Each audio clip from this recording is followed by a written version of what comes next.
புதுக்கோட்டை அருகே கரடுமுரடான சாலையில் அரசு பேருந்து வேகமாக ஓட்ட வேண்டாம் என அறிவுறுத்திய பயணியை பேருந்து ஓடிக்கொண்டிருக்கும் போதே ஓட்டுநர் அடிக்க பாய்ந்த சம்பவத்தின் வீடியோ வெளியாகி பரபரப்பை ஏற்படுத்தியுள்ளது. அந்த காட்சிகளை பார்ப்போம்.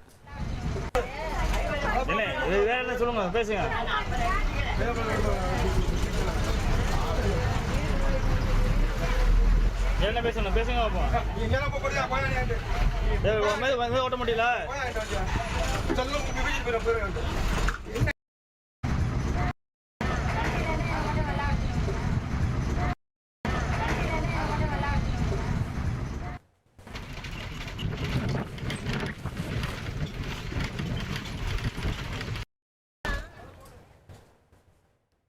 விவரங்களை செய்தியாளர் சுந்தர் வழங்கி கேட்கலாம். சுந்தர், வணக்கம். என்ன நடந்தது? தற்போது இந்த ஓட்டுநர் மீது என்ன நடவடிக்கை மேற்கொள்ளப்பட்டிருக்கிறது?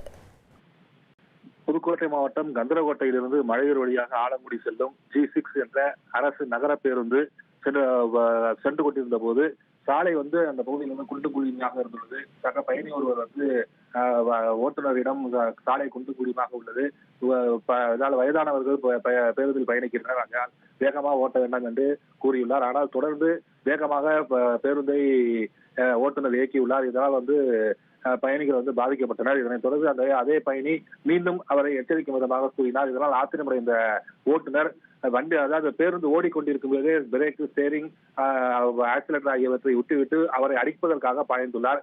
இதனை சக பயணிகள் வீடியோ எடுப்பதை அறிந்த டிரைவர் உடனடியாக மீண்டும் தனது இருக்கையில பேருந்து ஓட்டியுள்ளார். இந்த சம்பவம் தற்போது சமூக வலைதளங்களில் வைரலாகி வருகிறது.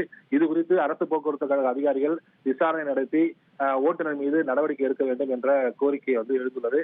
ஏனென்றால் பேருந்து ஓடிக்கொண்டிருக்கும் போதே ஸ்டேரிங், பிரேக், ஆக்சிலேட்டர் ஆகியவற்றை விட்டுவிட்டு பயணியை அடிக்க பாய்ந்த போது ஏதாவது அசம்பாவிதம் ஏற்பட்டிருந்தால் பேருந்து 40 பயணிகளும் பாதிக்கப்பட்டிருப்பார்கள் என்ற தகவலை பயணிகள் தெரிவித்துள்ளனர். உடனடியாக அந்த ஓட்டுநர் மீது நடவடிக்கை எடுக்க வேண்டும் என்ற கோரிக்கை தற்போது வலுத்து வருகிறது.